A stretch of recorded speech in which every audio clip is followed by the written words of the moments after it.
Presentata ieri un'interrogazione parlamentare con primo firmatario l'onorevole Ismaele Lavardera del gruppo Sud Chiama Nord,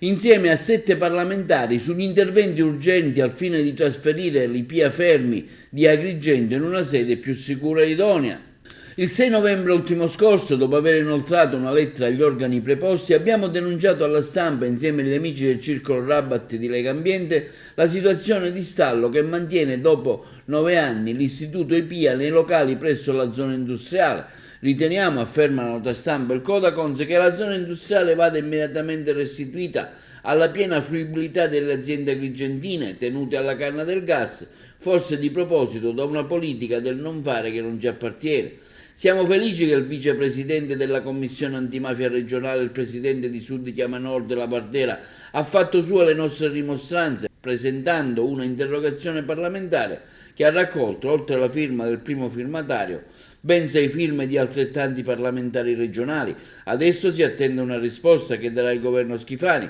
poi ci muoveremo di conseguenza. Non nascondo che se non dovessimo avere risposte concrete entro poco tempo inizierò un sit-in ad oltranza davanti all'istituto, incatenandomi al cancello della scuola. Imbarazzante come sempre il silenzio della deputazione agrigentina, afferma il Codacons, che ben conosce la problematica e che nulla ha fatto per non perdere il contributo di ben 19 milioni di euro stanziati per la messa in sicurezza dell'ex istituto IPIA Fermi, chiuso per cemento depotenziato. 19 milioni di euro